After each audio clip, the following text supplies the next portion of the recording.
Hi everyone, welcome to day 4 of our daily PYQ research programme. Mode वही रहेगा, question आपकी screen पे आपको पॉज करना है, मन में सोचना है। यूपीएससी की पीवाईक्यू है, बहुत हाई स्टैंडर्ड की पीवाईक्यू है और बाकी चैनलों की तरह ऐसा नहीं है कि यहाँ पे आपको बस पीवाईक्यू कराया जाएगा।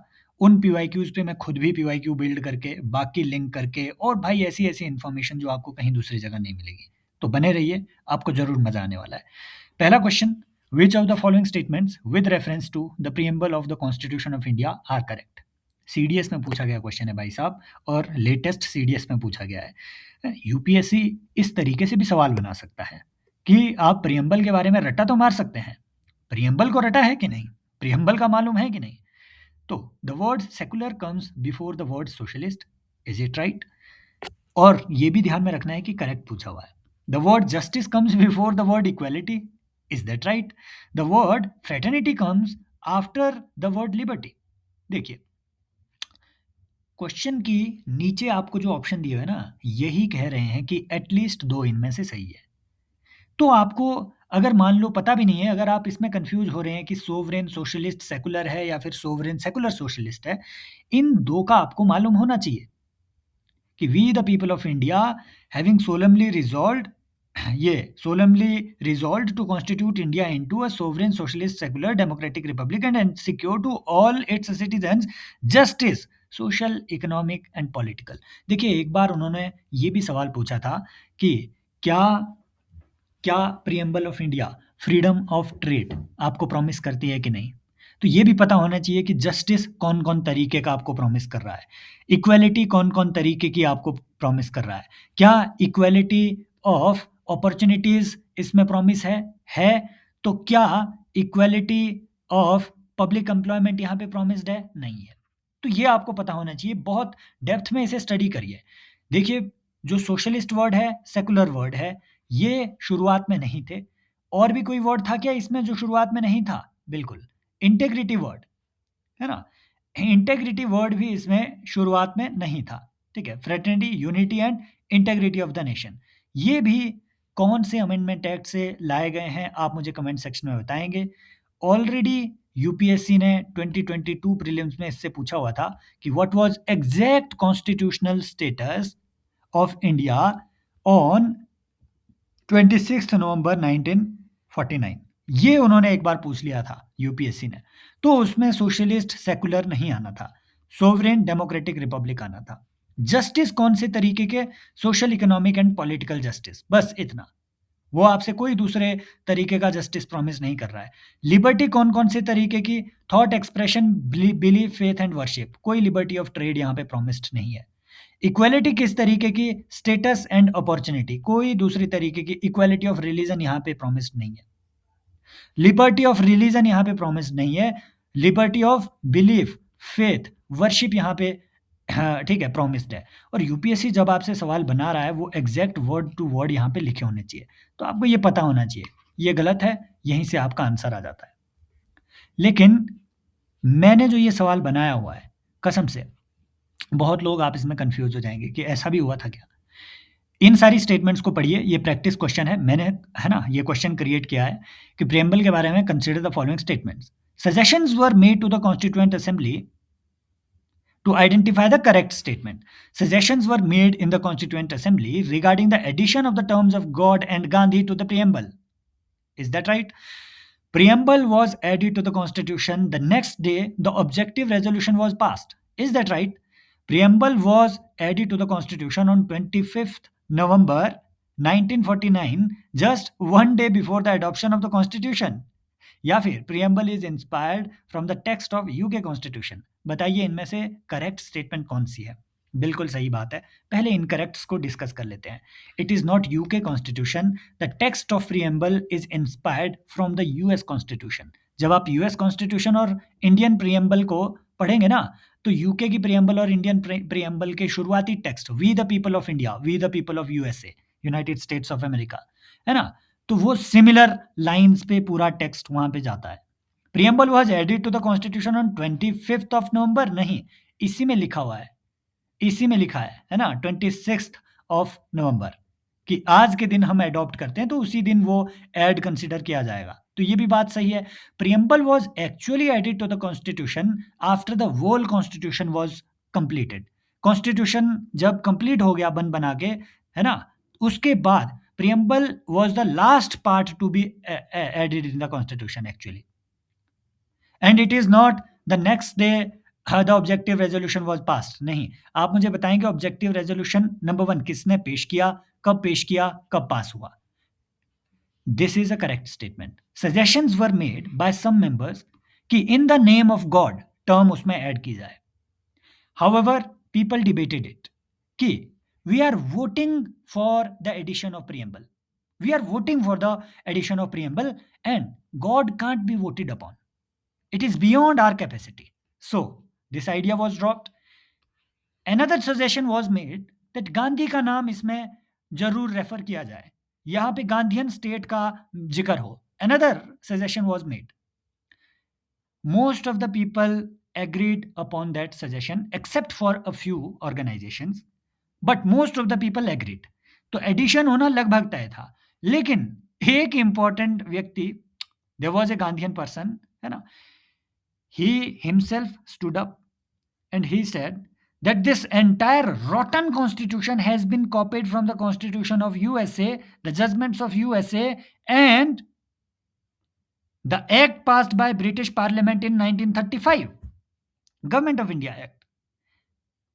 So it is inappropriate to add Gandhi to this constitution as the constitution is highly un-Gandhian in nature. तो ये भी कुछ बातें हैं जो आप इसमें कंसीडर कर सकते हैं. हाँ, ऐसा हुआ था. Next, which of the following statements about motions of the Parliament of India are correct? A motion of no confidence can be admissible against the individual minister in the Council of Ministers. Correct पूछा है. No. Motion of no confidence पूरी Council of Minister को के against लाया जाता है और पूरी Council of Minister इसके पास होने पे अपनी सीट उन्हें वेगेट कर देनी पड़ती है. No confidence motion must set out. यहां से वो सवाल ये बनाएगा कि अब no confidence motion is presented against the prime minister. No, वो भी गलत हो जाएगा. एंटायर काउंसिल ऑफ मिनिस्टर के अगेंस्ट वो पेश किया जाता है. No confidence motion must be set out grounds on which it is based. No, there is no requirement of no confidence motion, no requirement of setting out the grounds for the presentation of no confidence motion. This is also incorrect. Rajya Sabha is not empowered to entertain motion of no confidence. Yes, this is correct. Correct पूछा हुआ है, बिल्कुल सही बात है. क्यों? क्योंकि ये लोकसभा में इंट्रोड्यूस होता है. जैसे मनी बिल सिर्फ लोकसभा में इंट्रोड्यूस होता है, राज्यसभा में ही नो कॉन्फिडेंस इंट्रोड्यूस होता है और पास होता है ना. क्यों? लोकसभा में ही मनी नो कॉन्फिडेंस मोशन इंट्रोड्यूस होता है और पास होता है, राज्यसभा में नहीं. क्यों? क्योंकि भैया मेजोरिटी आपको किसकी चाहिए? लोकसभा में चाहिए अगर आपको सरकार बनानी है. A censure motion need not be based on specific grounds और charges. No. While a no confidence motion does not need to clearly state the charges against the Council of Ministers, a censor motion which can either be presented against the entire council or can be presented against an individual minister. This censor motion needs specific grounds or charges. Clear उसमें statement होनी चाहिए कि specific grounds होने चाहिए कि इस ground पे हम निंदा कर रहे हैं इस पर्टिकुलर मिनिस्टर की. सवाल यहां से रेजोल्यूशन वर्सेस मोशन पे भी आता है. बहुत क्लियर अंडरस्टैंडिंग नहीं है रेजोल्यूशन वर्सेस मोशन की. ठीक है, क्यों? क्योंकि ये एम लक्ष्मीकांत में भी उतने क्लियरली स्टेट नहीं किया गया है. देखिए, मोशन क्या चीज है? मोशन एक जनरल रिक्वेस्ट है. मोशन होती है एक रिक्वेस्ट, हाउस से की गई रिक्वेस्ट कि हाउस हम चाहते हैं कि ये डिबेट हो, ये डिस्कशन हो. जैसे कोई भी, है ना, जैसे आपका कट मोशन आ गया कि हाउस से आप रिक्वेस्ट कर रहे हैं कि भैया बजट में कट लाइए. जैसे आपका कोई ठीक है, कोई दूसरा आपका मोशन हो गया, जैसे नो कॉन्फिडेंस मोशन हो गया.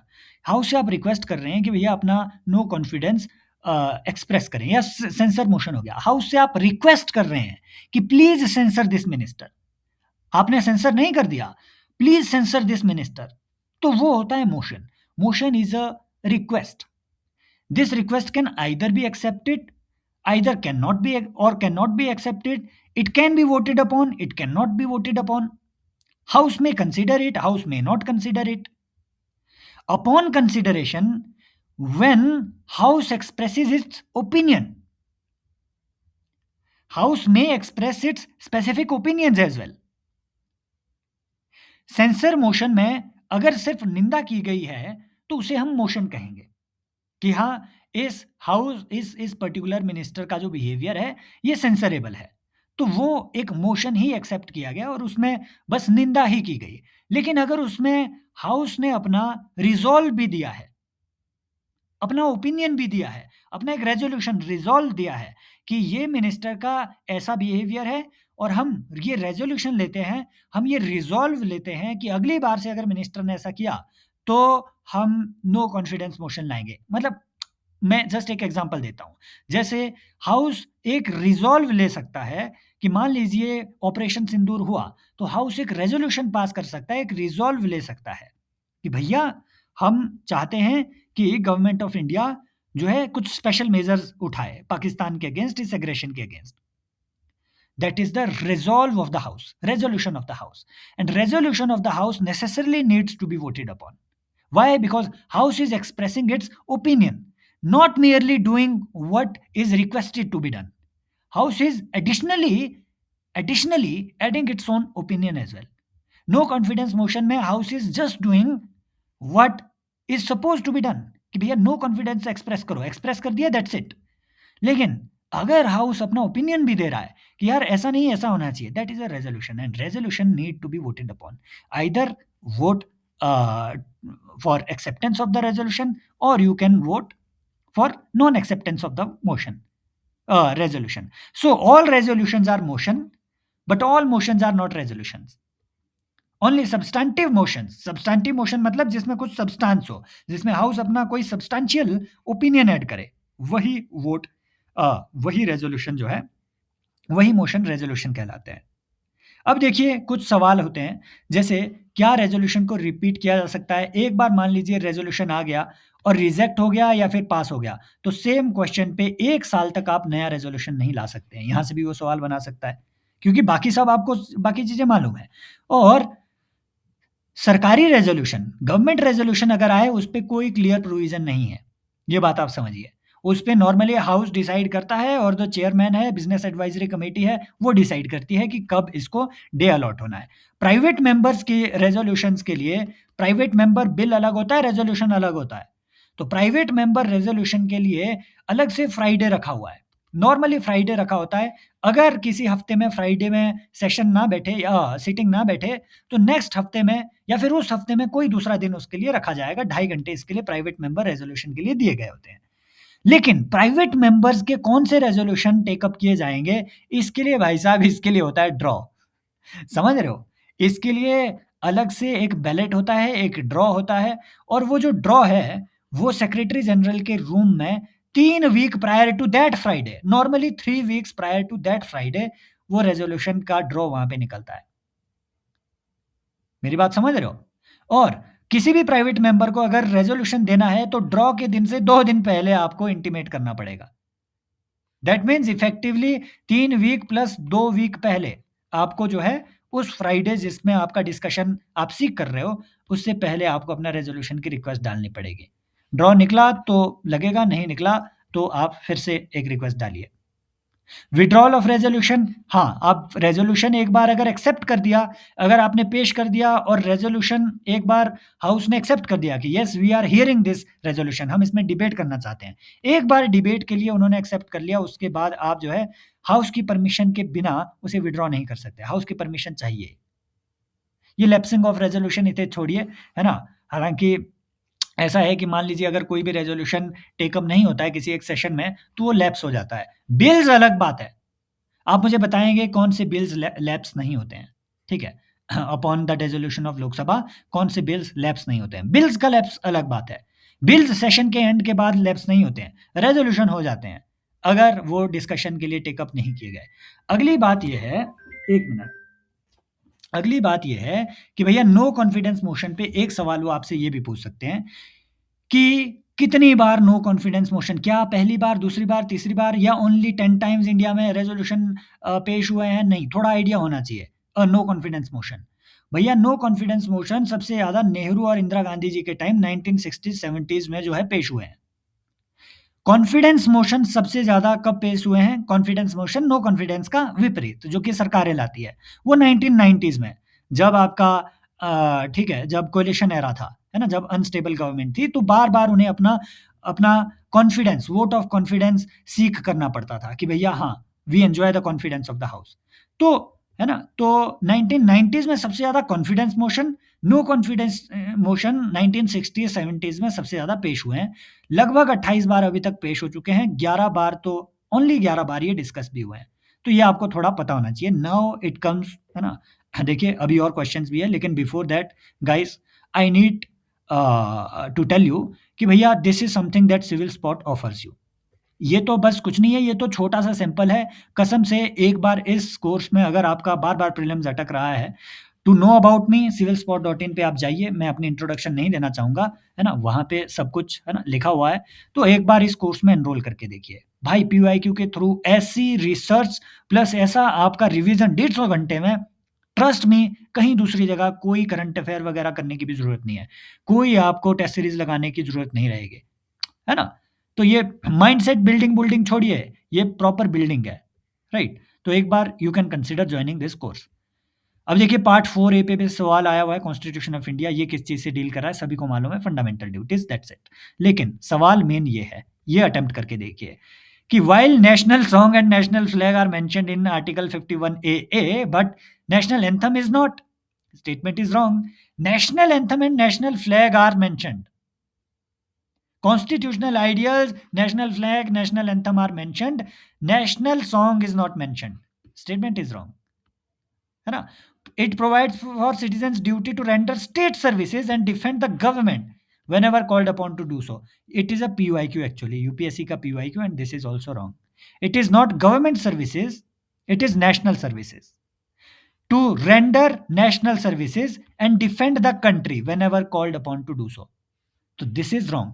यूपीएससी को एग्जैक्ट वही वो चाहिए होता है, to value and preserve our rich heritage and unitary culture, this is also UPSC PYQ, CAPF में पूछा गया एक पीवाईक्यू है, सेम लैंग्वेज उन्होंने यूज की थी, मैंने 4 पीवाईक्यू इकट्ठे एक जगह यहाँ पे बोले। It is not unitary culture, it is composite culture.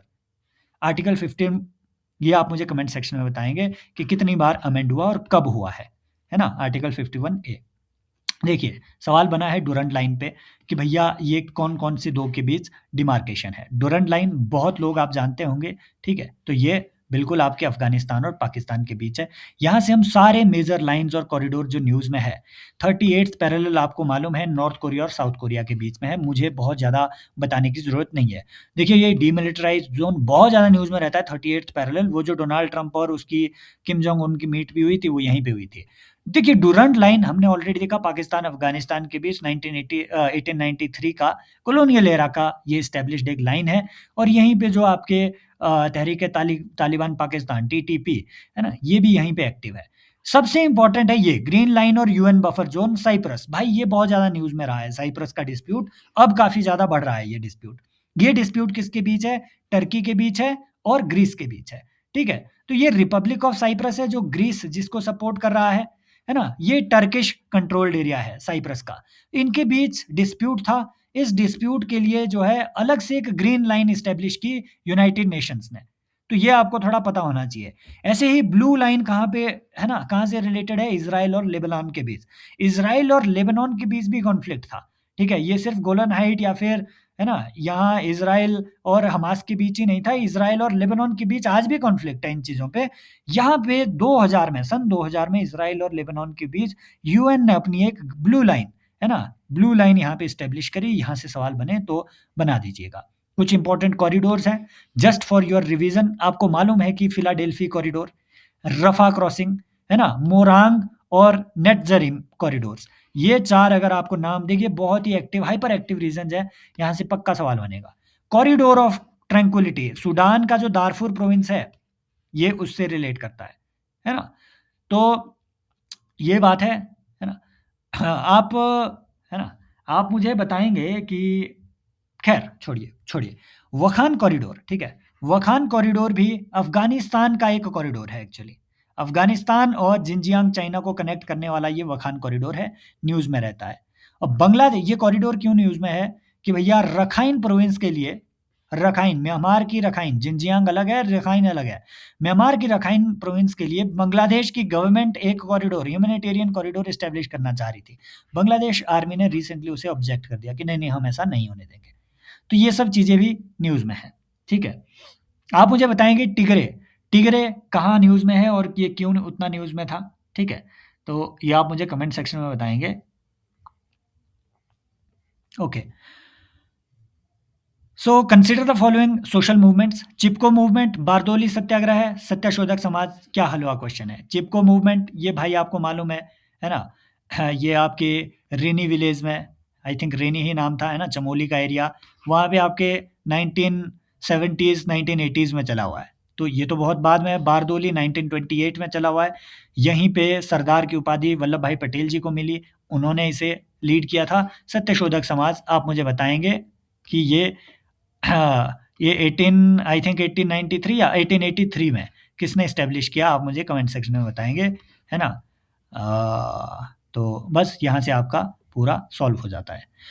तो civilspot.in पे जाइए, भाई एक बार इस प्रोग्राम को एनरोल करके देखिए, कसम से यू विल फ़ील कि भाई किताबों की भी ज़रूरत नहीं पड़ेगी। इस लेवल पे इसमें रिसर्च हुई है और हो रखी होगी, पूरा करंट अफ़ेयर लिंकेज ठीक इसी तरीके से आपको मिलेगा, ठीक है?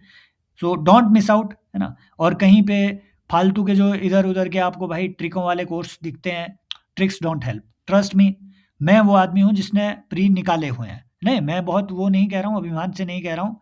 मैं जस्ट आपको कह रहा हूँ इस चीज़ के लिए कि भाई ताकि आप कहीं पे जो आजकल उल्टे-सीधे ट्रिकों के कोर्स चल रहे हैं, भाई उसमें एनरोल मत कीजिए, डेफ़िनिटली मत कीजिए। ट्रिकें और एलिमिनेशन जस्ट कॉमन सेंस होती है, जो सभी को आती है ना? उसके लिए प्रायर चीज़ है कि आपका नॉलेज ठीक है, थोड़ा वास्ट हो लेकिन एक स्ट्रीमलाइन्ड हो। तो डेफ़िनेटली आप जो है कुछ ऐसी चीज़ों को, मैं ये नहीं कह रहा हूँ कि इसी को कहीं और भी ऑफ़र होता है। ऐसे कोर्सेज़ या फिर ऐसा कंटेंट लीजिए जो आपको ट्रिकों का हलवा ना, है ना? क्योंकि हो सकता है ट्रिकों से आपके निकल भी जाए, लेकिन वो तुक्के से निकलेगा। सर्टेनिटी अगर चाहिए आपको लाइफ में, तो आपको मेहनत करनी पड़ेगी और मेहनत आपको यहाँ मिलेगी, that it. Thank you so much, take care, bye bye, as always love you all. Comment section में आपको मिल जाएगा और डिस्क्रिप्शन में भी मिल जाएगा टेलीग्राम लिंक। और भाई पार्टिसिपेट किया करो कमेंट सेक्शन में, ट्रस्ट मी, है ना? मैं ये अदरवाइज़ कंटिन्यू मैं कैसे करूँ, अगर मुझे मोटिवेशन ही ना मिले तो। So please participate in the comment section. Take care, bye bye.